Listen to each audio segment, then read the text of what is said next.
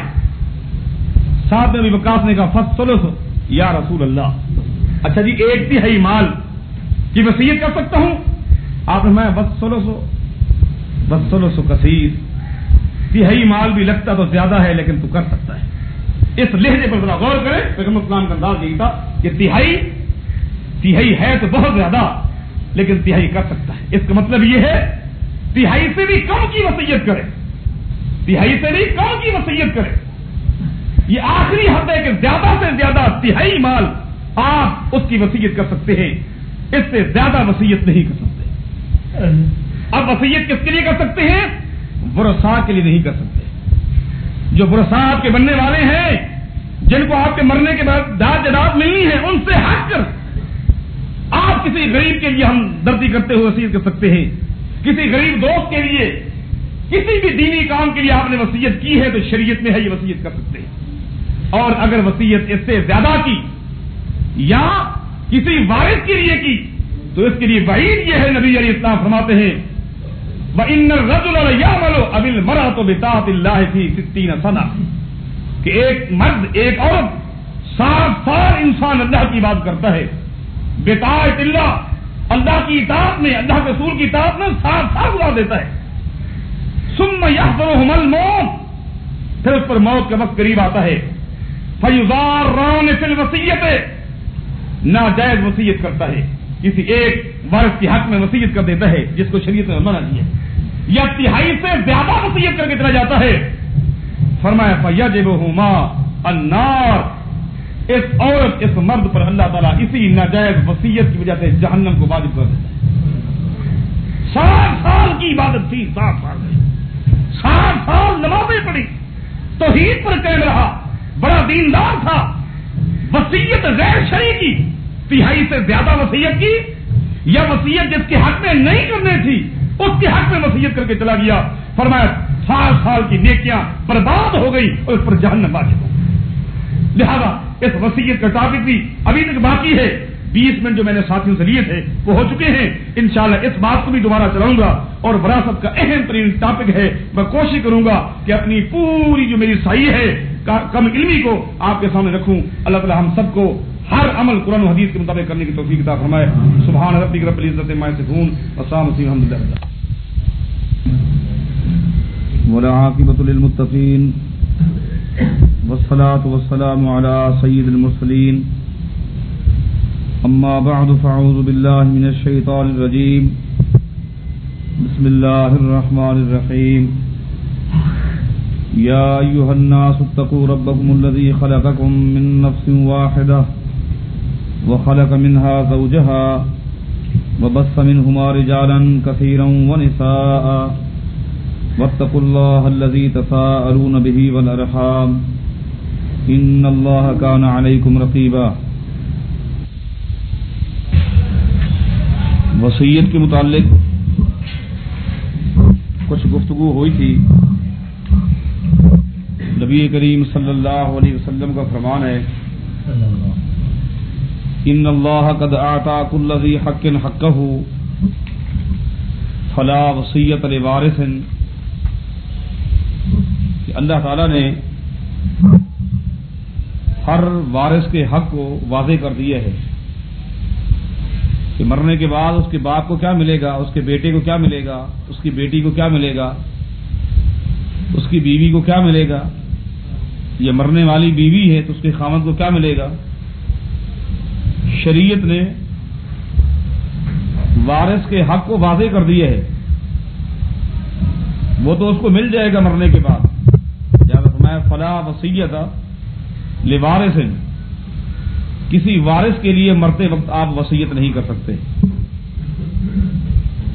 اگر کسی شخص نے مرتے وقت اپنے کسی وارث کے لیے کوئی خاص وصیت کی کہ جائیداد تو جیسے تقسیم ہوگی سو ہوگی, البتہ فلاں چیز تقسیم سے ہٹ کر میرے فلاں بیٹے کو دے دینا, میری بیٹی کو دے دینا, تو فرمایا کہ یہ اس کی جو وصیت ہے غیر شرعی ہے.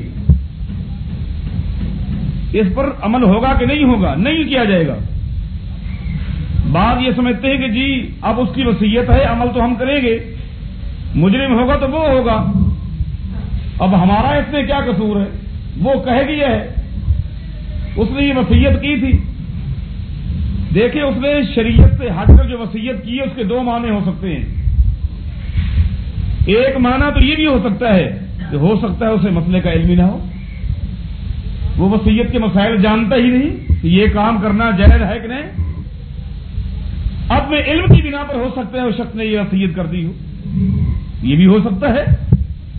اور مسلمان کا مسلمان کے بارے میں سب سے پہلا گمان یہی ہونا چاہیے۔ ہاں البتہ اس کی دوسری صورت یہ بھی ہو سکتی ہے کہ کسی وارث کو زد پہنچانے کے لیے، نقصان پہنچانے کے لیے، کبھی ایسا بھی ہو سکتا ہے۔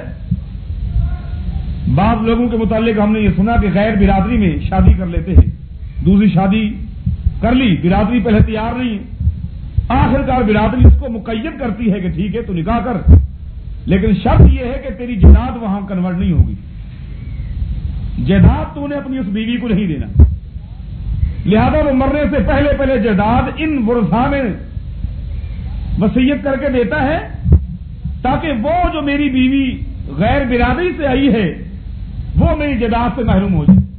ایسا بھی ہوتا ہے، لیکن زیادہ واقعات ان لوگوں کے ہوتے ہیں جنہیں مسئلے کا علم نہیں ہوتا۔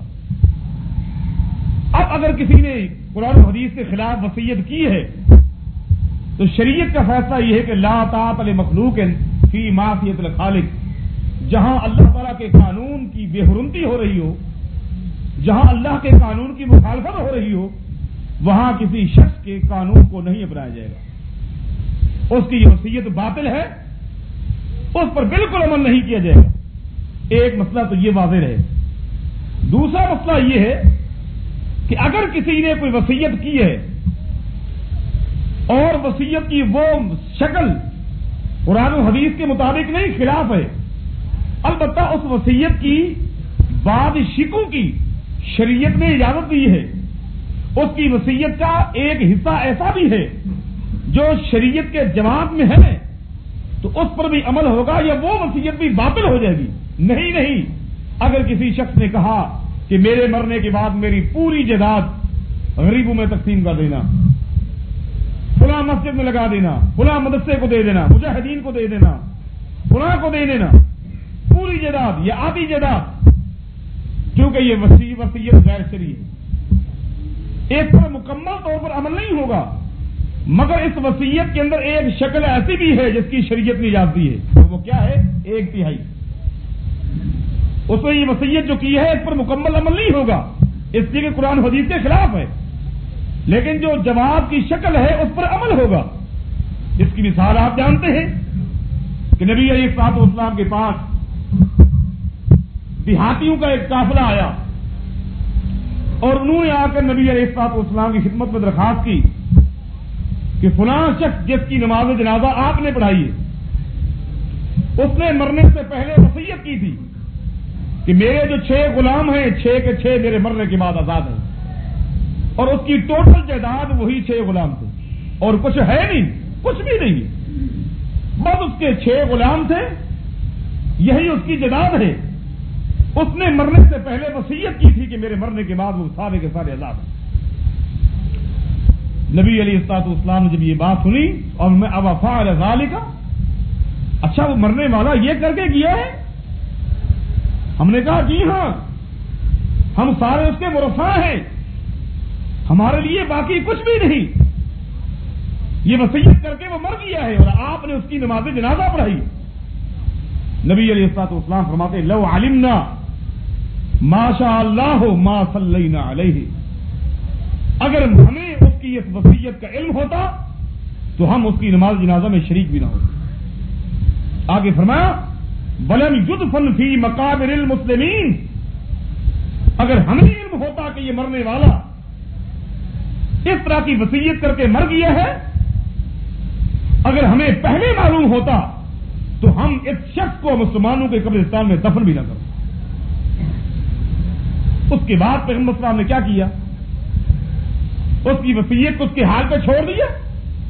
یہ تو قوم کے سامنے ایک مسئلے کو واضح کیا کہ وصیت کی کیا حیثیت ہے۔ یہ تاکیدی جملے کیونکہ یہ مرنے والا نہیں سن رہا. اس نے وصیت کیوں کی؟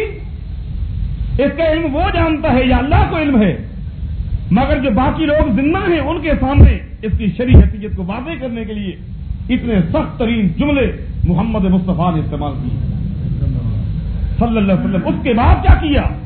اس کے بعد نبی علیہ الصلوۃ والسلام نے فرمایا کہ اس کے 6 کے 6 غلام اب کہاں ہیں؟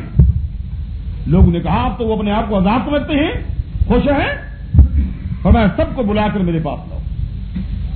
نبی علیہ الصلوۃ والسلام کے سامنے 6 کے 6 غلام لے گئے.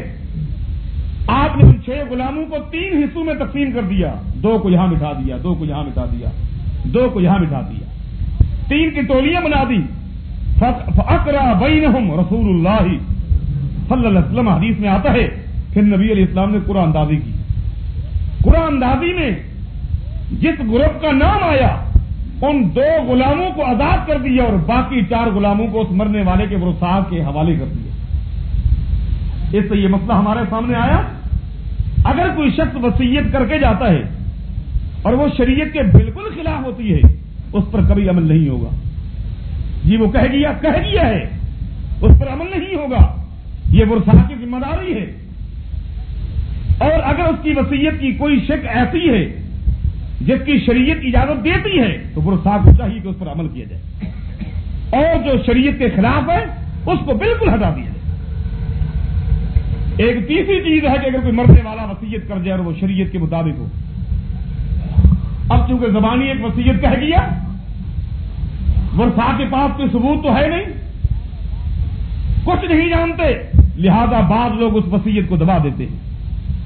اس نے مرنے سے پہلے کچھ کہا، میری جائیداد کی تہائی، جائیداد کا 4واں حصہ، 5واں حصہ، 10واں حصہ فلاں جگہ پر خرچ کر دینا. یہ بیٹے کو اس نے کہہ دیا، بیوی کو کہہ دیا، باپ سے کہہ دیا، بیٹی سے کہہ دیا، کسی وارث سے کہہ دیا. یہ کہنے کے بعد وہ مر گیا. انہوں نے کہا جی اب کسی کو کیا معلوم، کون گواہ ہے، ہمیں تو کہا ہے. اب کون دے گا؟ دبا دو اس وصیت کو. فرمایا کہ اگر کسی وارث نے اس مرنے والے کی وصیت کو جو شریعت کے مطابق تھی اس کو دبا دیا تو قیامت کے دن اس مرنے والے کا ہاتھ ہوگا، اس کا گریبان ہوگا، اس کو گھسیٹا جائے گا، گھسیٹا جائے گا. اللہ سے کہے گا اللہ یہ خائن آدمی ہے، اس نے خیانت کی. اللہ تعالیٰ فرمائے گا اب تو کیا چاہتا ہے؟ اللہ اس کا بدلہ چاہتا ہوں. نبی علیہ السلام فرماتے ہیں کیا کیا جائے گا؟ جس نے وصیت میں زیادتی کی تھی، عمل نہیں کیا تھا، اس کی نیکیوں کو اس مرنے والے اس مورث کے سامنے رکھ دیا جائے گا اور اللہ پاک فرمائے گا جتنا چاہتا ہے نیکیاں لے لے. آگے پیغمبر صلی اللہ علیہ وسلم فرماتے ہیں تمہارا کیا خیال ہے جس کو قیامت کے میدان میں اختیار مل جائے کہ جتنا چاہتا ہے نیکیاں لے لے، وہ کتنا لے گا اور کیا چھوڑے گا؟ کیا سمجھتے ہو؟ لہذا اس پر عمل ہونا چاہیے اگر شریعت کے مطابق ہے. جیسا کہ حدیث میں آتا ہے ایک شخص نبی علیہ الصلوۃ والسلام کے پاس آیا اور عرض کرتا ہے اے اللہ کے نبی صلی اللہ علیہ وسلم، میری والدہ نے مرتے وقت وصیت کی تھی کہ بیٹا میرے مرنے کے بعد میری جائیداد میں سے ایک غلام یا ایک لونڈی ضرور آزاد کرنی. غلام خرید کر کے یا لونڈی خرید کر کے میری جائیداد میں سے ضرور آزاد کرنا ہے. کیونکہ نبی علیہ الصلوۃ والسلام کی حدیث ہے اگر کوئی شخص اللہ کی خاطر کسی غلام کو آزاد کر دیتا ہے یا کرا دیتا ہے تو اس غلام کے جسم کے جتنے بھی اعضاء ہیں ہر جسم کے عضو کے بدلے اللہ تعالیٰ اس کے عضو کو جہنم سے آزاد کر دیتا ہے. یہ بڑی فضیلت ہے. تو میری والدہ نے یہ شرط لگائی تھی کہ میرے مرنے کے بعد میری جائیداد میں سے کوئی غلام یا کوئی لونڈی آزاد کرنی ہے، لیکن جس کو آزاد کرنا ہے وہ مسلمان ضرور ہو، مومن ضرور ہو. مومن ہے، کسی کے ہاں غلام ہے، ذرا خرید غلام ہے، اس کو آزاد کروانا ہے، کوشش کرنی. یہ حدیث مختلف اسانید اور مختلف متون کے ساتھ کئی جگہ پر واقع ہے. یہ کئی قسم کے واقعات اس طرح کے احادیث میں ملتے ہیں. اب اس صحابی نے کہا کہ میرے پاس ایک لونڈی آ چکی ہے لیکن میری والدہ نے شرط لگائی تھی کہ وہ مومن ضرور ہو، مومنہ ضرور ہو. اب اس کے ایمان کا مجھے پتا نہیں ہے کہ یہ ایماندار ہے کہ نہیں۔ آپ نے پوچھا وہ کیسے؟ تو صحابی نے بتایا اس کی وجہ یہی ہے کہ وہ بات کو سن تو لیتی ہے، بات کر نہیں سکتی، بول نہیں سکتی، اس کی زبان نہیں چلتی، لیکن وہ سن لیتی ہے، سمجھ لیتی ہے۔ اور مجھے کیا پتا اس کا عقیدہ کیا ہے؟ وہ بول نہیں سکتی۔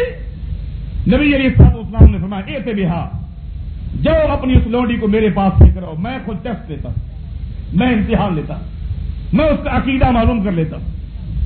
اس کو لایا گیا، نبی علیہ الصلوۃ والسلام نے اس سے 2 سوال کیے۔ اس سے معلوم یہ ہوا کسی کے عقیدے کو معلوم کرنے کے لیے یہی 2 سوال کافی ہیں۔ یہ بنیادی 2 سوال ہیں۔ خالی نماز کسی کی یا روزے کو دیکھ کر اس کے عقیدے کے بارے میں فیصلہ نہیں کر سکتے، کسی کا عقیدہ صحیح ہے کہ نہیں ہے معلوم کرنے کے لیے بنیادی طور پر یہ 2 سوال ہیں۔ نبی علیہ الصلوۃ والسلام نے اس سے پہلا سوال یہ کیا، این اللہ، یہ بتا کہ اللہ کہاں ہے، اللہ کہاں ہے؟ حدیث میں آتا ہے اشارت الی السماء، اس نے آسمان کی طرف اشارہ کیا کہ اللہ اوپر ہے۔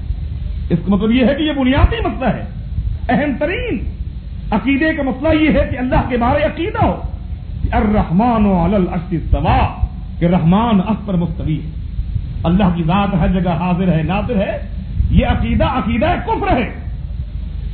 امام ابن خزیمہ رحمہ اللہ ایک بہت بڑے محدث ہے، وہ فرماتے ہیں کہ اگر کسی خطے میں، کسی ریاست میں کوئی ایسا آدمی رہتا ہو جس کا یہ عقیدہ ہو کہ اللہ تعالیٰ کی ذات ہر جگہ حاضر بھی ہے، ناظر بھی ہے، تو وقت کے بادشاہ کو چاہیے اس کو بلائے اور اس کو کہے فلیستتب، کہ توبہ کر، یہ عقیدہ کفر ہے۔ اگر وہ توبہ کرے تو ٹھیک ہے، وَإِلَّا فَلْيُقْتَلْ، اگر توبہ نہ کرے تو وقت کا بادشاہ اس کو چاہیے کہ قتل کر دے۔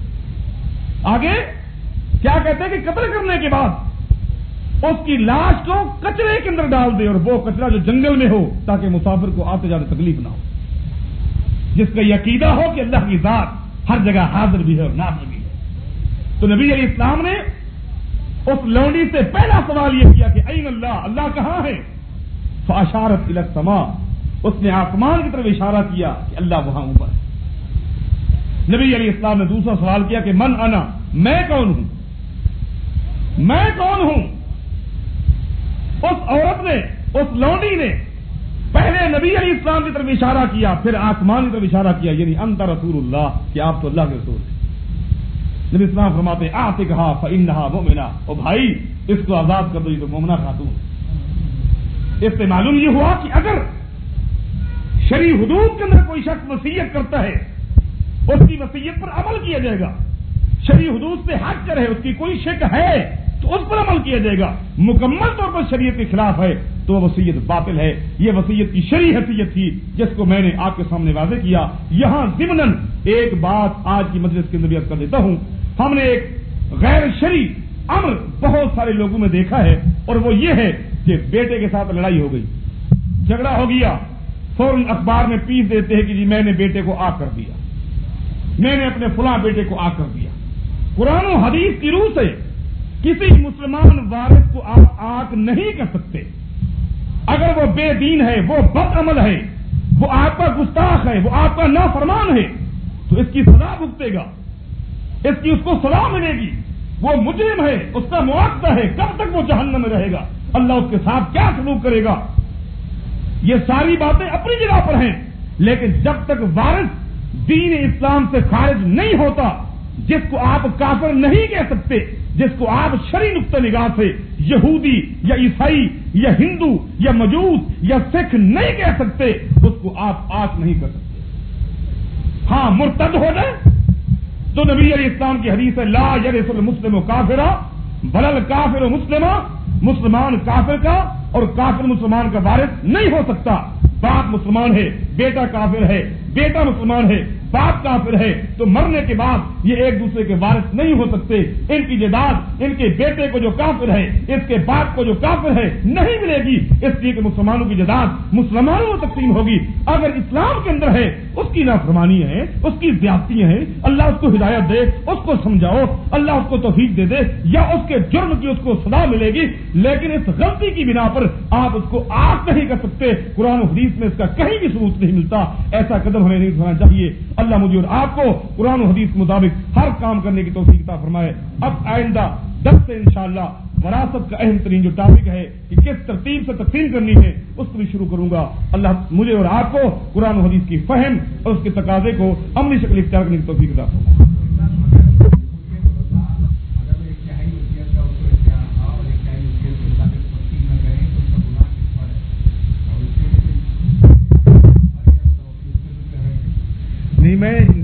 میں نے یہی عرض کر دی ہے، شروع میں یہی بات میں نے بتا دی ہے، اور میں نے وعید کے وہ الفاظ جو حدیث میں ہیں وہ بھی ساتھیوں کو بتا دیے ہیں شروع میں۔ ہاں، اس کی بڑی سخت وعید ہے کہ جنہوں نے، وہ تو بیچارہ چلا گیا، اب جو ورثاء تھے جن کو وصیت پر عمل کرنا چاہیے تھا انہوں نے نہیں کیا، اس کے لیے بھی حدیث میں آتا ہے قیامت دن اس کا گریبان ہوگا، وہ گھسیٹے ہوئے۔ اللہ تعالیٰ اس کے سامنے جس نے عمل نہیں کیا تھا وصیت پر، اس کی نیکیوں کو رکھ دے گا۔ اللہ چاہے گا، اللہ کہے گا جتنا چاہتا ہے نیکیاں لے لے۔ پیغمبر صلی اللہ علیہ وسلم فرماتے ہیں اب بتاؤ جس کو اختیار مل جائے وہ کتنا نیکیاں لے گا، کتنا چھوڑے گا؟ تجری لمستقر لها ذلك تقدير العزيز العليم والقمر قدرناه منازل حتى عاد كالعرجون القديم لا الشمس ينبغي لها أن تدرك القمر ولا الليل سابق النهار وكل في فلك يسبحون وآية لهم أنا حملنا ذريتهم في الفلك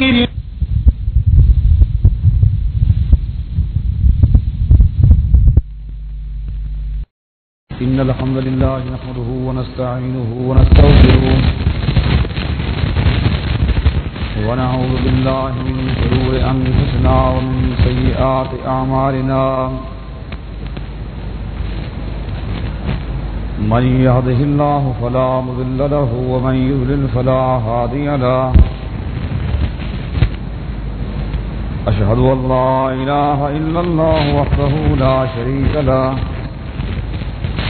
أشهد أن محمدا عبده ورسوله اللهم صل على محمد وعلى آل محمد كما صليت على إبراهيم وعلى آل إبراهيم إنك حميد مجيد اللهم بارك على محمد وعلى آل محمد كما باركت على إبراهيم وعلى آل إبراهيم إنك حميد مجيد من يطع الله ورسوله فقد رشد واهتدى ومن يعص الله ورسوله فقد ضل وغضى أما بعد فإن أحسن الكلام كلام الله وأحسن الهدي هدي محمد صلى الله عليه وسلم وشر الأمور محدثاتها وكل محدثة بدعة وكل بدعة ضلالة وكل ضلالة في النار أعوذ بالله من الشيطان الرجيم بسم الله الرحمن الرحيم يا أيها الناس اتقوا ربكم الذي خلقكم من نفس واحدة وخلق منها زوجها وبث منهما رجالا كثيرا ونساء واتقوا الله الذي تساءلون به والأرحام إن الله كان عليكم رقيبا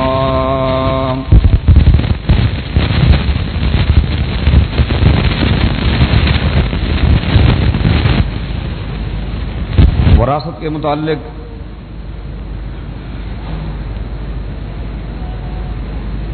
اجمالی طور پر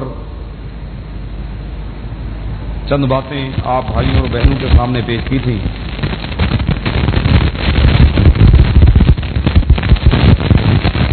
اور میں نے یہ بات عرض کی تھی وراثت کا مسئلہ اتنا ہی اہم ہے جتنا ہی اہمیت دین اسلام میں عقیدہ توحید کی ہے، کہ ایک آدمی پوری زندگی محنتیں کرے، اگر عقیدے میں خلل ہے، بگاڑ ہے، تو پوری زندگی کی محنت جو ہے برباد ہے، سیدھا جہنم چلا گیا۔ عقیدہ بنیاد ہے۔ بالکل اسی طرح ایک بندہ پوری زندگی محنتیں کرتا ہے، مگر جائیداد کی تقسیم شریعت سے ہٹ کے کرتا ہے، اس کی وصیت اسلام سے ہٹ کے کرتا ہے، نتیجہ کیا نکلتا ہے؟ سیدھا جہنم چلا جاتا ہے۔ میں نے آپ کو حدیث سنائی تھی کہ نبی کریم صلی اللہ علیہ وسلم کا فرمان ہے کہ ایک بندہ 60 سال اللہ کی عبادت کرتا ہے، 60 سال، اور 60 سال کا ایک معنی یہ ہے کہ پوری زندگی، اس لیے کہ صحیح بخاری میں حدیث آتی ہے اعمار امتی، میری امت کی عمر جو ہے 60 اور 70 کے درمیان ہے۔ یہ پیغمبر اسلام کی حدیث ہے کہ سابقہ قوموں کی عمریں بڑی لمبی تھی، میری امت کی عمریں 60 اور 70 کے بیچ میں ہیں۔ بہت کم خوش نصیب ہوں گے جو اس ہندسے کو، اس عدد کو کراس کریں گے۔ 60 سال عبادت کی اور آخر میں جائیداد کی وصیت ایسی کی کہ جس میں بعض ورثاء کو محروم کر دیا، تو فرمایا کہ مرتے ہی سیدھا جہنم چلا گیا، پوری محنت برباد ہو گئی۔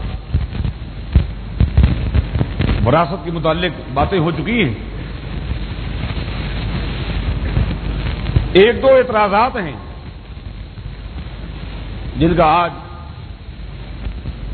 جواب دینا ہے۔ اللہ تعالیٰ سچ بیان کرنے کی توفیق عطا فرمائے۔ وہ یہ ہے، جائیداد کی تقسیم میں بیٹے کے 2 حصے ہیں، بیٹی کا 1 حصہ ہے۔ گویا بظاہر یوں لگتا ہے کہ شریعت نے بیٹی کو کم دیا ہے، بیٹے کو زیادہ دیا ہے۔ یہ ایک طرح کا اعتراض ہے کہ آخر عورتوں کو حصہ کم کیوں مل رہا ہے؟ شریعت نے برابر کا سلوک کیوں نہیں کیا؟ یہ بھی تو اس کی اولاد ہے، وہ بھی اس کی اولاد ہے، دونوں کو برابر ملنا چاہیے تھا۔ اس کو 2 حصے مل رہے ہیں، اس کو 1 حصہ۔ پھر اسی طرح جائیداد کی تقسیم میں ہم یہ دیکھتے ہیں کہ پوتوں کو جائیداد مل رہی ہے جو کہ بیٹے کی اولاد ہیں، پوتے وارث ہیں لیکن نواسے وارث نہیں ہیں جو کہ بیٹی کی اولاد ہے۔ تو یہ بھی ایک اعتراض ہے، اور یہ اعتراض میں نہیں کر رہا، یہ اعتراض ہو چکے، یہ اعتراض کیے جاتے ہیں کہ بیٹی کی اولاد وارث نہیں ہے، بیٹے کی اولاد وارث ہے، پوتوں کو حصہ دیا جا رہا ہے، کیوں؟ اور بیٹیوں کو کیوں؟ بیٹیوں کی اولاد کو کیوں نہیں مل رہا؟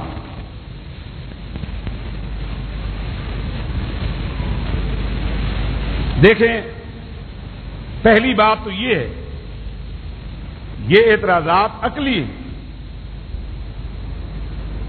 مسلمان کا یہ عقیدہ ہونا چاہیے کہ شریعت کا جو فیصلہ ہے ہم نے اس کو ماننا ہے، عقل اس کے خلاف ہے تو عقل کی بات کو نہیں ماننا، کہ عقل اس کو تسلیم نہیں کرتی۔ یہ کیسے ہے؟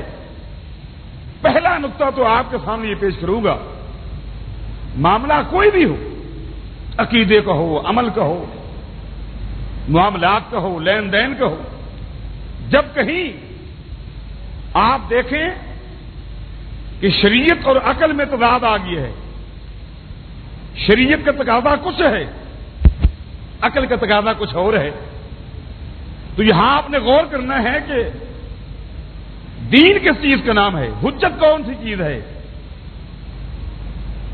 تو لا محالہ وہ شریعت ہے جو اللہ نے پیغمبر پہ نازل کی ہے صلی اللہ علیہ وسلم. عقل مانے یا نہ مانے، عقل کو آپ نے بالائے طاق رکھ دینا ہے. عقل جو ہے شریعت کے تابع ہے، شریعت عقل کے تابع نہیں ہے. پہلی بات تو یہی ہے، شریعت کا فیصلہ آ جائے، عقل میں وہ آئے یا نہ آئے، اس کو آپ نے ماننا بھی ہے، اس پر آپ نے عمل بھی کرنا ہے. اسی میں بھلائی ہے، اسی میں نجات ہے. اس کی بہت ساری مثالیں دی جا سکتی ہیں. ام سلمہ رضی اللہ تعالی عنہا فرماتی ہیں کہ جس دن میرے خاوند ابو سلمہ کا انتقال ہوا، جو کہ صحابی رسول تھے، بڑی ہماری آپس میں محبت تھی. ابو سلمہ کا جب انتقال ہوا تو میں عدت کے دن گزار رہی تھی اور ایک دعا پڑھ رہی تھی، جو دعا رسول اللہ نے سکھلائی ہے صلی اللہ علیہ وسلم، کہ جب کسی کو مصیبت آئے، دکھ ہے، تکلیف ہے، پریشانی ہے، جب کسی کی کوئی قیمتی چیز اس سے دور کر دی جائے، ہٹ جائے، تو فرمایا کہ اس کو یہ دعا پڑھنی چاہیے، اللہم اجرنی فی مصیبتی وعاقبنی خیرا منہا، کہ اے اللہ اس تکلیف کے اندر، اس صدمے کے اندر تو میری امداد فرما. اے اللہ جو مجھے صدمہ پہنچا ہے اس سے بہتر چیز مجھے عطا فرما. ام سلمہ کہتی ہیں کہ میں عدت کے دن گزار رہی تھی اور یہ دعا پڑھ رہی تھی. جب میں اس جملے پر پہنچی وعاقبنی خیرا منہا، کہ جو چیز مجھ سے جدا ہو چکی ہے اس سے بہتر عطا فرما، تو ایک دم میں رک گئی اور میں نے اپنے آپ سے کہا من ہوا خیر من ابی سلمہ رضی اللہ تعالیٰ عنہ، کہ اے ام سلمہ تیری دعا کا معنی تو یہ ہے، اس وقت جو تو دعا پڑھ رہی ہے اس کا معنی یہ ہے کہ اے اللہ مجھے ابو سلمہ سے بہتر خاوند عطا کر، ابو سلمہ سے بہتر خاوند عطا کر، جبکہ تو جانتی ہے کہ ابو سلمہ سے بہتر کون ہو سکتا ہے، ایسا بہتر خاوند تجھے کون دے گا، کیسے ملے گا. عقل میں یہ بات نہیں آ رہی تھی، لیکن فوراً میں بھی اپنی اس عقل کو رد کیا یہ کہہ کر کہ ابو سلمہ سے بہتر کوئی ملے یا نہ ملے، لیکن مجھے یہ دعا پڑھنی ہے، اس لیے کہ یہ دعا محمد اور رسول اللہ نے بتائی ہے صلی اللہ علیہ وسلم. بحیثیت مسلمہ کے میری یہ ذمہ داری ہے کہ میں وہ کام کروں جس کے کرنے کا شریعت نے حکم دیا ہے. عقل میں یہ بات آئے یا نہ آئے کہ ابو سلمہ سے بہتر خاوند مل سکتا ہے کہ نہیں مل سکتا، اس پر بحث کرنے کی کوئی ضرورت نہیں ہے. یہ پیغمبر نے دعا بتائی ہے، مجھے یہ دعا پڑھنی چاہیے. بس وہ عقل میں جو بات آئی تھی اس کو میں نے رد کر دیا اور لگاتار دعا پڑھ رہی، دعا پڑھتی رہی حتیٰ کہ میرے عدت کے دن پورے ہو گئے جو اللہ نے قرآن مقدس میں بیان کی ہیں. والذین یتوفون منکم ویذرون ازواجا یتربصن بانفسہن اربعۃ اشہر وعشرا، کہ جس عورت کا خاوند فوت ہو جائے 4 مہینے اور 10 دن وہ عدت گزارے گی. عدت کے دن پورے ہو گئے، میں یہ دعا مستقل پڑھ رہی ہوں اور یہ سوچ کے پڑھ رہی ہوں کہ اللہ کے نبی نے دعا بتائی صلی اللہ علیہ وسلم. میری اس دعا کا اللہ کے علاوہ کسی کو علم نہیں. دعا پڑتی رہی، دن پورے ہو گئے، ایک شخص نے میرے دروازے پر دستک دی. میں نے اس سے نام پوچھا، اس شخص نے اپنا نام بتایا. پوچھا کیسے آنا ہوا؟ کہا جی میں اللہ کے ایک نیک بندے کا نکاح کا پیغام لے کر آیا ہوں، وہ آپ سے نکاح کرنا چاہتے ہیں، پیغام کے لیے انہوں نے مجھے بھیجا ہے. میں نے پوچھا وہ کون ہے؟ اس شخص نے جواب دیا وہ محمد الرسول اللہ ہے صلی اللہ علیہ وسلم. حالانکہ میں یہ سوچ نہیں سکتی تھی، دعا پڑتی رہی کہ اللہ کے نبی کا فرمان ہے، پیغمبر کے فرمان پر عمل کرتے ہوئے میں یہ دعا پڑتی رہی. اللہ تعالیٰ نے ابو سلمہ جیسے لاکھوں ہو جائیں، محمد کا مقابلہ تو نہیں ہو سکتا صلی اللہ علیہ وسلم. نبی ہے اور صحابی صحابی ہے. اتنی خوشی ہوئی. البتہ میں نے پیغام میں یہ بھیج دیا کہ نبی علیہ الصلوۃ والسلام سے یہ 2-3 باتیں میری پیش کرو. پہلی بات تو یہ ہے کہ میں مزاج کی بڑی سخت ہوں، لہجہ میرا بڑا سخت ہے اور یہ میری کمزوری ہے. میں اپنے مزاج یا لہجے کو تبدیل نہیں کر سکتی.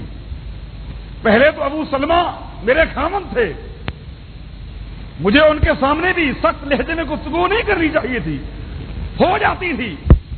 آپ تو محمد الرسول اللہ ہیں صلی اللہ علیہ وسلم. اللہ نے منع کر دیا ہے یا ایھا الذین آمنوا لا ترفعوا اصواتکم فوق صوت النبی. پیغمبر کی آواز سے تمہاری آواز بلند نہیں ہونی چاہیے، تمہاری آواز بلند نہیں ہونی چاہیے. کہیں ایسا نہ ہو کہ مجھے اس دماغی زندگی کے اندر کہیں بے ادبی ہو جائے، گستاخی ہو جائے. یہ میری ایک کمزوری ہے جو پہلے بیان کر رہی ہوں. دوسری بات یہ ہے کہ آپ کے پاس اور بھی بیویاں ہیں اور ہو سکتا ہے کہ میرے ساتھ نکاح کے بعد پھر اور بھی نکاح کرے. اور میرے اندر ایک طبیعت ہے، میری یہ چاہت ہے کہ میرے خامن کہ بس میں ہی بیوی ہوں، کوئی اور بیوی نہ ہو. اگر میرے ساتھ نکاح کریں گے آپ کی پچھلی بیویوں کو تو قبول کر لوں گی، برداشت کر لوں گی، مزید میں برداشت نہیں کروں گی کہ آپ اور بھی شادیاں کریں.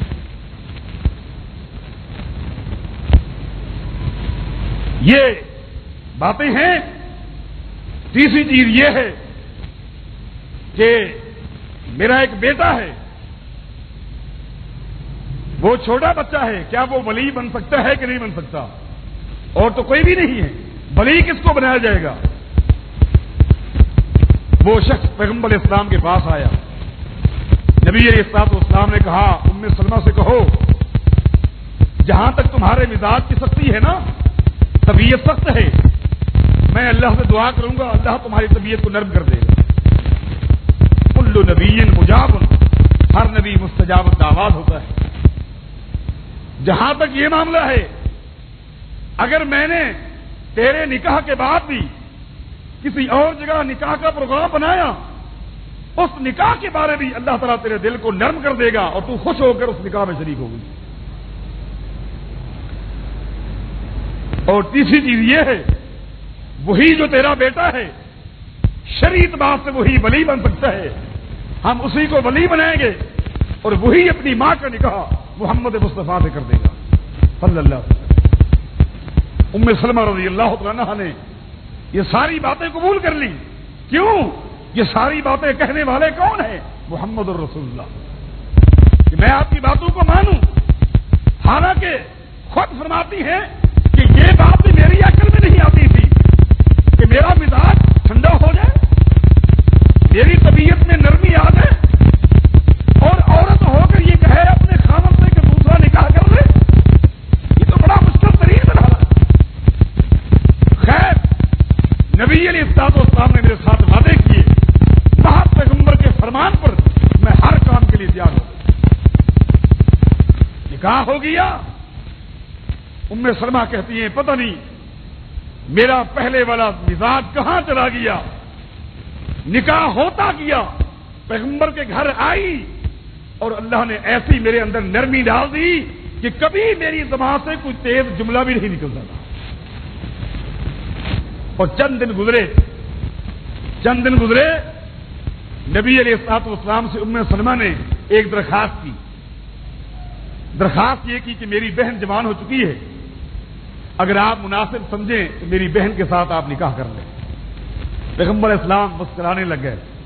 تو میں ام سلمہ کچھ دن پہلے تو کہتی تھی کہ اور نکاح کے لیے میں اجازت نہیں دوں گی، اب تو خود رشتے پیش کر رہی ہے، اب تو خود ہی پیش کر رہی ہے کہ میری بہن جوان ہو چکی ہے، آپ ان کے ساتھ نکاح کر لیں.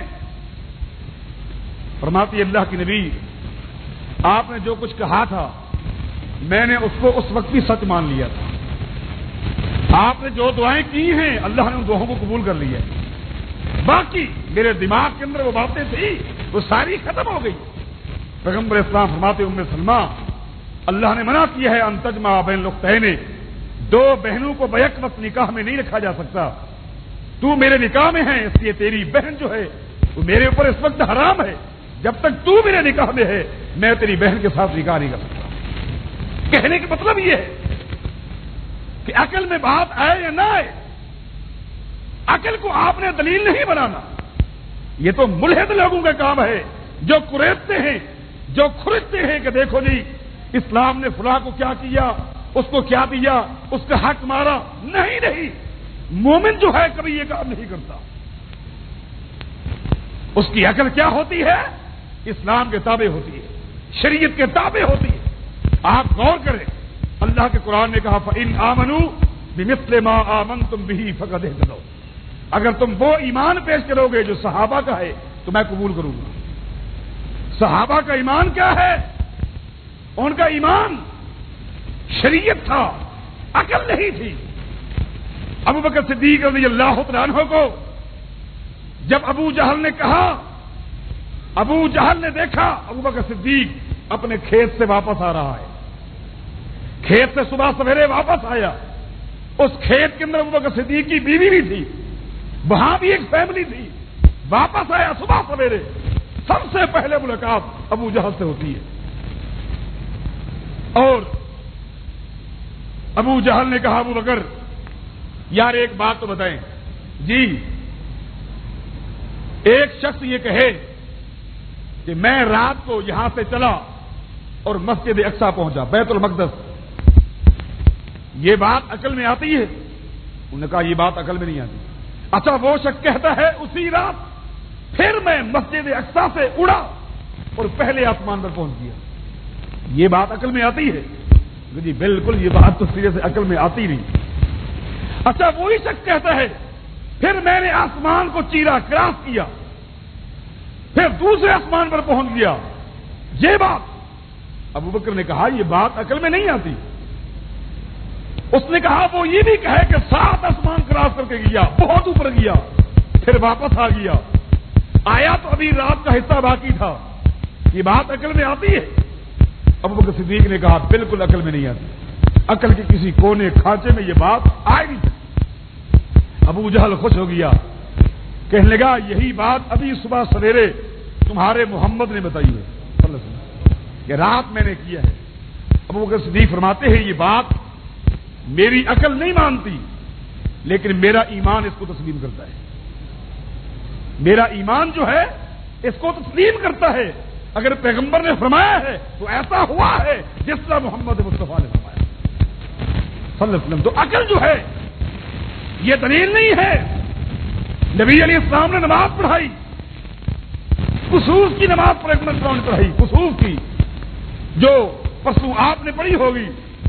کسوف کی نماز پیغمبر اسلام پڑھانے کے لیے کھڑے ہوئے، مصلی پر کھڑے ہوئے ہیں، صحابہ پیچھے سب بنا کر کھڑے ہوئے.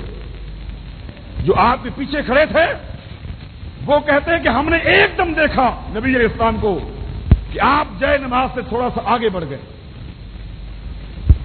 پھر ہم نے دیکھا کہ ایک دم آپ پیچھے آ گئے. حالانکہ آج تک آپ نے کبھی ایسا نہیں کیا تھا. ممکن ہے کہ نماز کسوف کے متعلق یہ حکم ہو. سلام پھیرا، ہم نے نبی علیہ السلام سے پوچھا کہ آج جو آپ نے کسوف کی نماز پڑھائی ہے اس میں آپ مصلی سے آگے بھی نکلے تھے اور پھر پیچھے بھی آئے تھے. پیغمبر اسلام فرماتے جی ہاں، وجہ یہ ہے جب میں کسوف کی نماز پڑھانے کے لیے کھڑا تھا اللہ تعالیٰ نے پوری جنت کو میرے آگے کر دیا، پوری جنت کو میں نے دیکھا میرے آگے آ گئی، اور جنت کے باغات میں نے دیکھے میرے سامنے پھلوں کے ساتھ لدے ہوئے۔ میں آگے بڑھا تاکہ ایک خوشہ توڑ لوں، لو اخذتها لاکلتم ما بقیت الدنیا، اگر ایک خوشہ میرے ہاتھ میں آ جاتا تو اس وقت تک تم کھاتے رہتے جب تک یہ دنیا کا ہے۔ دنیا کے میوے نہیں، یہ جنت کے میوے ختم نہ ہوتے، ایک ہی خوشہ تمہارے لیے کافی ہو جاتا۔ میں جب آگے بڑھا بالکل خوشے کے قریب پہنچا، توڑنے ہی لگا کہ ایک دم اللہ نے جنت کو ہٹا دیا اور جہنم کو میرے آگے کر دیا۔ جہنم کی گرمی اتنی اس کے اندر ہیٹ تھی، اس کے اندر میں نے فلاں کو بھی دیکھا، فلاں کو بھی دیکھا، فلاں کو بھی دیکھا، بڑے بڑے آپ نے نام لیے، ایک دم خطرہ تھا کہیں جھلس نہ جاؤں، تو فوراً میں پیچھے آ گیا۔ قربان جائیں صحابہ کے ایمان پر، کسی صحابی نے یہ نہیں کہا اے اللہ کے نبی صلی اللہ علیہ وسلم ادھر تو آپ فرماتے ہیں کہ جنت بہت بڑی ہے، اتنی بڑی ہے کہ ایک معمولی سے جنتی کو اس دنیا کے 10 گنا حصہ جنت کا ملے گا، اتنی بڑی جنت۔ تو آج وہ ساری جنت آپ کے مصلے کے سامنے جمع کیسے ہوگی؟ نہیں نہیں، یہ تو بات عقل کی ہے۔ کسی نے یہ نہیں کہا میں تو بالکل آپ کے قریب کھڑا تھا، اگر جنت آ گئی تھی آپ نے دیکھا، ہم نے کیوں نہیں دیکھا؟ ہم بھی تو دیکھ لیتے۔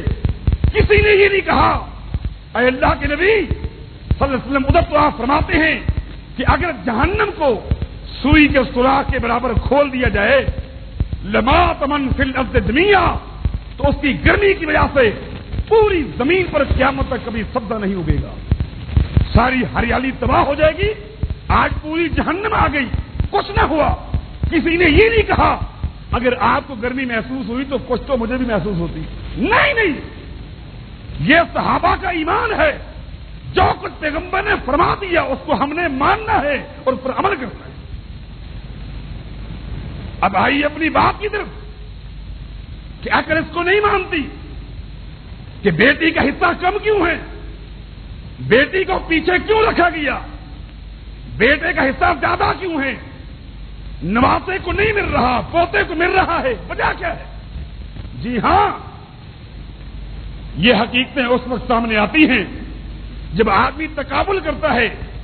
سب سے پہلے جب آپ دور جاہلیت کو دیکھیں گے اور پھر اسلام کا تقابل کریں گے تو پتہ چلے گا کہ دور جاہلیت میں عورت کی کیا حیثیت تھی اور اسلام نے اس کو کیا عزت دی۔ دور جاہلیت کا مطالعہ کیجئے، اس کو اپنے سامنے رکھیے بطور نقشہ کے کہ اس دور میں عورت کو کیا سمجھا جاتا تھا، عورت کی کیا حیثیت تھی۔ بعض قبائل تو لڑکی کی پیدائش پر اس کو زندہ درگور کر دیتے تھے، بعض قبائل ایسے تھے دور جاہلیت میں جب خاوند کا انتقال ہوتا زندہ اس کی بیوی کو خاوند کے ساتھ دفن کر دیا جاتا تھا کہ اب یہ زمین کی پشت پر نہیں رہ سکتی۔ ایسے قبائل بھی تھے جو جو بیٹیوں کو لڑکیوں کو منڈی میں جا کر وہاں فروخت کیا کرتے تھے، لیکن اسلام نے اس کو عزت دی، اس کو بیٹی کا نام دیا، اس کو ماں کا نام دیا، اس کو بہن کا نام دیا، اس کو پھوپھی کہا، اس کو خالہ کہا، اس کو بیوی کہا، اس کو بہت بڑی عزت دی۔ پھر خالی عزت نہیں، اتنا عزت، اس کو جائیداد میں وارث بنایا، اور اتنی بڑی عزت کہ آپ سوچ نہیں سکتے۔ اگر ان باتوں کو بھی آپ دماغ میں رکھیں گے تو میں آج بتاؤں گا کہ حقیقت میں بیٹے سے زیادہ شریعت نے بیٹی کو دی ہے۔ نکاح کا معاملہ دیکھیں، نکاح کے پورے معاملے میں بیٹی کے اوپر اسلام نے ایک ٹکے کا بھی بوجھ نہیں رکھا، سارا بوجھ لڑکے پہ رکھا ہے۔ کوئی ایک ٹکے کا بوجھ ہو مجھے بتائیں۔ یہ جو بوجھ ڈالے ہیں یہ تو میں نے اپنے اوپر ڈالے ہیں نا، یہ جہیز ہو گیا، فلاں ہو گیا، فلاں ہو گیا، یہ تکلفات ہیں یہ شریعت نے ہمارے اوپر نہیں ڈالے، یہ تو ہمارے خود بوجھ اپنے اوپر ڈالے ہوئے ہیں۔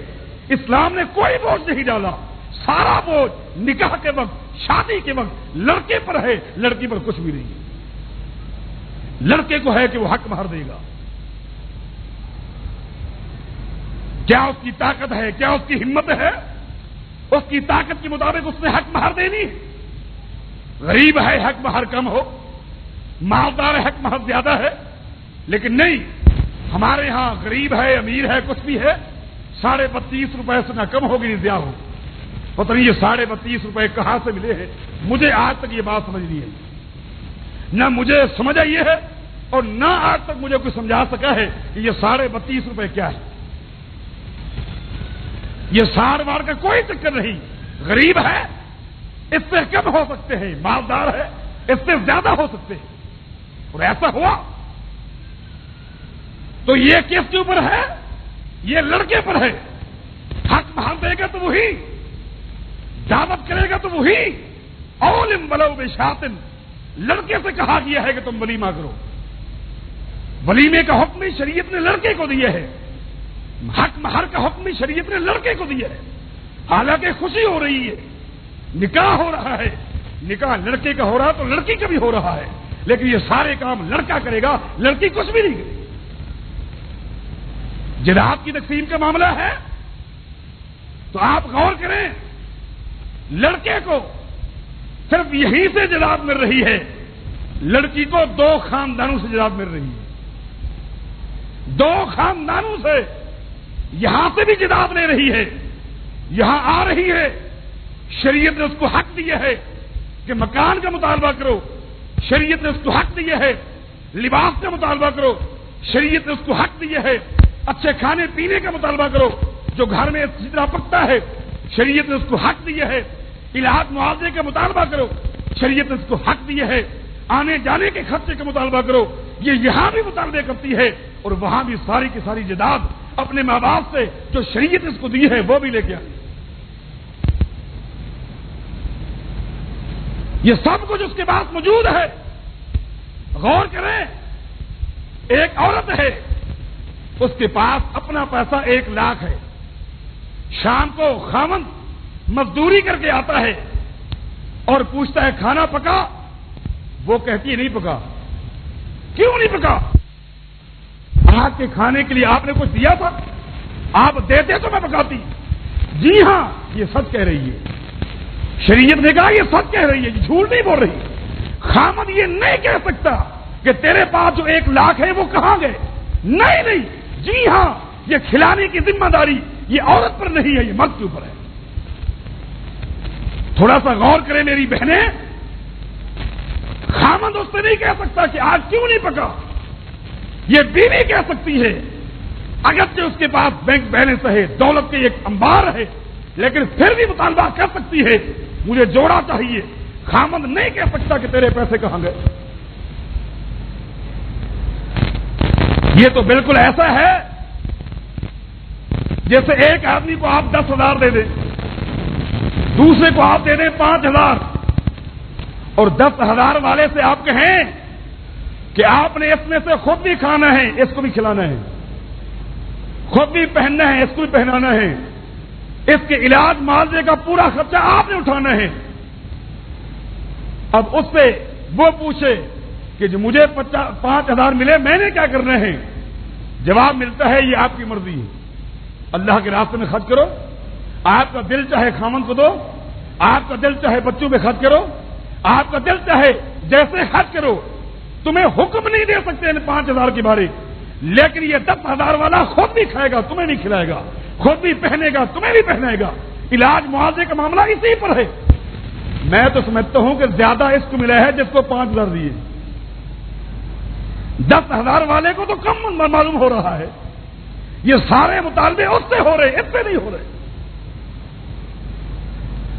پھر یہ کہنا کہ نواسے کو نہیں مل رہا، پوتے کو مل رہا ہے، جی ہاں، اس لیے کہ نواسے کا تعلق کسی بھی برادری سے ہو سکتا ہے، ضروری نہیں کہ نواسا جو ہے وہ نانے کی برادری سے تعلق رکھتا ہو، ضروری نہیں کہ وہ آپ کی برادری کا ہو، وہ کسی بھی برادری سے تعلق رکھتا ہے.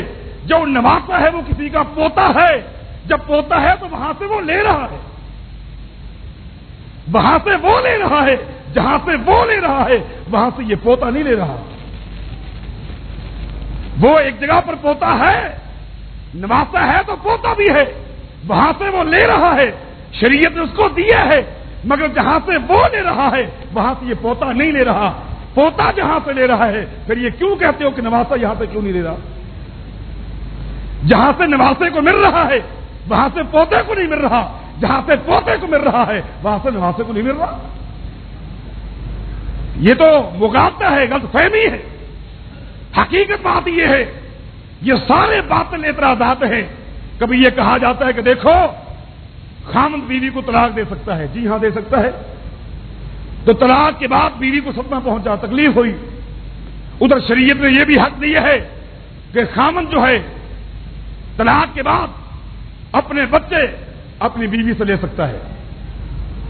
جی ہاں, یہ شریعت نے ایک دور اندیشی والا حکم جاری کر دیا ہے. وہ کیوں؟ جو عورت متعلقہ ہو چکی, جس بیچاری کو طلاق مل چکی, ایک بوجھ تو یہ ہے, صدمہ یہ ہے کہ آج وہ کہاں جائے. باپ کے دروازے پہ جائے, چند دن کے بعد تانے ملتے ہیں, بھائی کے دروازے پہ جائے, تانے ملتے ہیں. آج اس کو خود سنبھالنا مشکل ہے.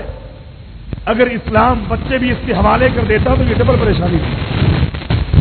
یہ پریشانی ڈبل تھی.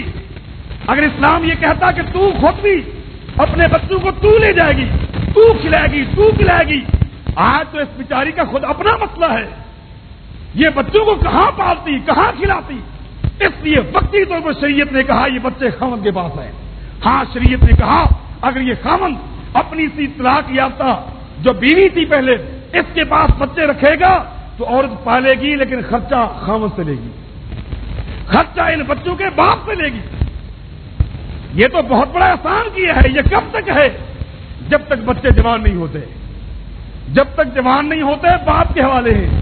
پالے گا باپ, تعلیم دے گا باپ, تربیت کرے گا باپ. آج بچے جوان ہو چکے ہیں, کس کے خرچے پر؟ باپ کے خرچے پر. جوان ہونے کے بعد اب یہ بچہ دین اسلام سے ایک سوال کرتا ہے کہ آج میں جوان ہو چکا ہوں, آج میں خود کمانے والا ہوں, آج میری مٹھی میں پیسے آ چکے ہیں, مجھے میرے باپ نے پالا ہے, اس نے پرورش کی ہے, تربیت کی ہے, تعلیم دی ہے. آج میں کما کر یہ پیسے لے کر آ چکا ہوں. اے اللہ کے نبی, آپ یہ بتائیں میں پیسے یہ کس کو دوں؟ اپنے اس باپ کو دوں یا اپنی ماں کو دوں؟ محمد مصطفیٰ نے کیا فرمایا صلی اللہ علیہ وسلم؟ فرمایا ام کا, تیری اس کمائی کی مستحق تیری ماں ہے. جب تک کھانے کا معاملہ تھا شریعت نے کہا باپ کے پاس جاؤ, جب کھلانے کا معاملہ کہا کہ ماں کو کھلاؤ. تھوڑا سا غور کریں, تھوڑا سا بصیرت سے کام لیں کہ جاؤ یہ تنخواہ, یہ مزدوری اپنی ماں کو دو. صحابی نے سوال کیا ثم من یا رسول اللہ, ٹھیک ہے آج کی کمائی اپنی ماں کو دیتا ہوں, کل کی کمائی کس کو دوں؟ فرمایا ثم امک کا, کل کی کمائی بھی ماں کو دینی ہے. ٹھیک ہے کل کی کمائی بھی ماں کو دوں گا, پرسوں کی کمائی کس کو دوں؟ فرمایا ثم امک کا, وہ بھی ماں کو دینی ہے.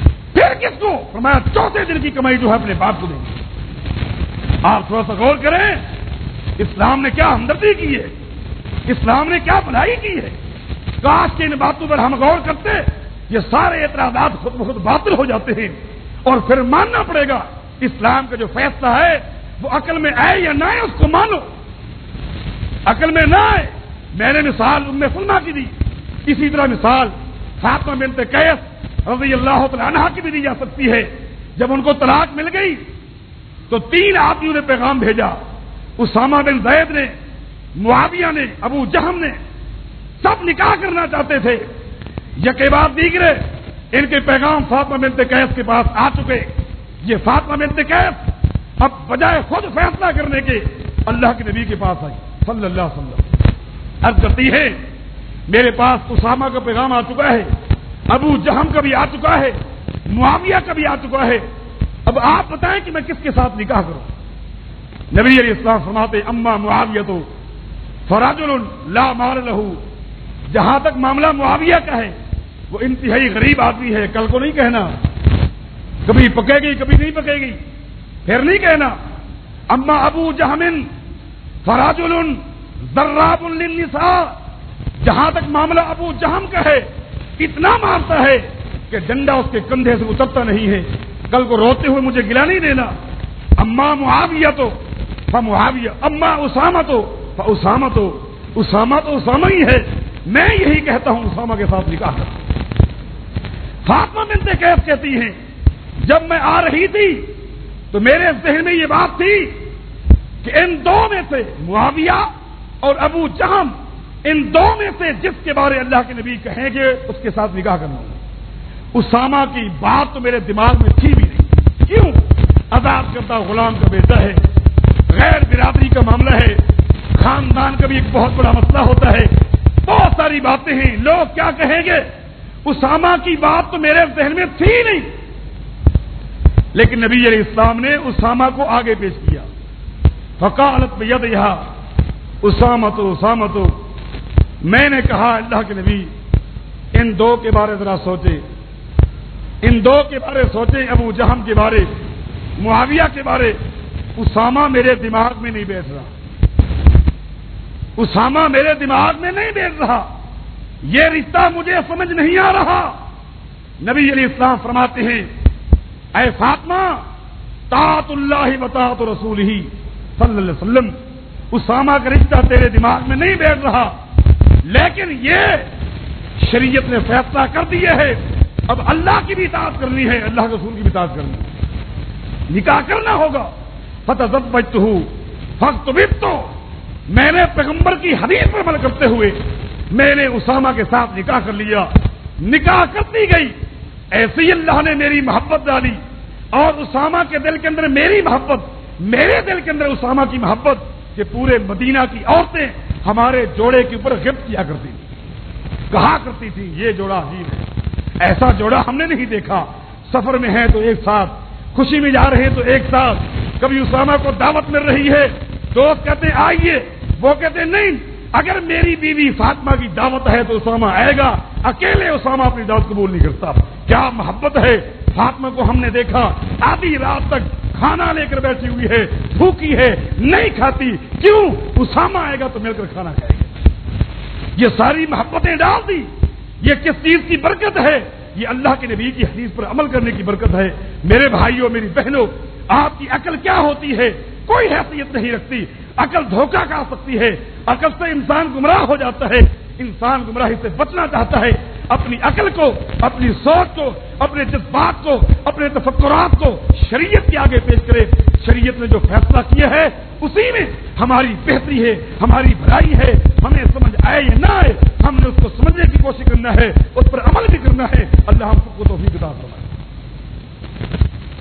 ان الحمد لله نحمده ونستعينه ونستغفره ونعوذ بالله من شرور انفسنا ومن سيئات اعمالنا، من يهده الله فلا مضل له ومن يضلل فلا هادي له، أشهد أن لا إله إلا الله وحده لا شريك له، وأشهد أن محمدا عبده ورسوله۔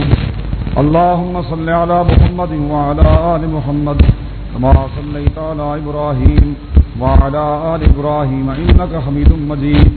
اللهم بارك على محمد وعلى آل محمد كما باركت على إبراهيم وعلى آل إبراهيم إنك حميد مجيد۔ أما بعد فإن خير الحديث كتاب الله وخير الهدي هدي محمد صلى الله عليه وسلم، وشر الأمور محدثاتها وكل محدثة بدعة وكل بدعة ضلالة وكل ضلالة في النار۔ یہ ایک اعلان ہے اور کچھ درخواستیں بھی ہیں۔ اعلان یہ ہے کہ مرکز دعویٰ والارشاد مجاہدین لشکر طیبہ کے زیر اہتمام ایک جلسہ 13 اگست کو عشاء کی نماز کے بعد federal be area block 19 power house کے قریب اسکول کے عقب میں منعقد کیا جا رہا ہے۔ ساتھیوں کی شرکت کی درخواست ہے، لامحالہ اس میں اہل علم کے خطابات ہوں گے، ساتھیوں کو چاہیے اس پروگرام میں شریک ہوں۔ 13 اگست کو یہ پروگرام ہے، عشاء کی نماز کے بعد فیڈرل بی ایریا کے اندر، یہ پاور ہاؤس کے قریب ہے، اسکول کے پیچھے یہ پروگرام ہو رہا ہے، ساتھیوں کو اس میں شریک ہونے کی کوشش کرنی چاہیے۔ درخواست ہے کہ بھائی شہاب الدین کی آنکھوں میں تکلیف ہے، دعا کریں اللہ تعالیٰ ان کو صحت کامل عاجلہ عطا فرمائے۔ ہمارے ایک ساتھی ہیں بھائی جاوید صاحب، شیخ جاوید صاحب ناصر آباد میں رہتے ہیں، کافی دن سے بیچارے پریشان ہیں، کئی طرح کی پریشانیاں ہیں، جسمانی پریشانیاں بھی ہیں، کچھ دوسری پریشانیاں بھی ہیں۔ دعا کریں اللہ تعالیٰ ان کی تمام پریشانیوں کو دور کر دے، اور ان کے داماد کے لیے بھی دعا کریں اللہ تعالیٰ ان کو نیکی کی توفیق عطا فرمائے۔ گھریلو جو پریشانیاں ہیں اللہ تعالیٰ ان پریشانیوں کو دور کر دے۔ ان کے علاوہ جتنے بھائی جتنی بہنیں پریشان حال ہیں، اللہ ہماری ان تمام بھائیوں اور بہنوں کی پریشانی کو دور فرما۔ اے اللہ ہم سب کی دنیا بھی اچھی کر دے اور ہماری آخرت بھی اچھی کر دے، ہمارے گناہوں کو معاف کر دے اور خاتمہ بالخیر فرما۔ پچھلے دنوں ہمارے بزرگ بھائی اسحاق پینٹر والے کا انتقال ہو گیا ہے، بڑے دیندار ساتھی تھے، دعا کریں اللہ تعالیٰ کو غنی کی رحمت فرمائے۔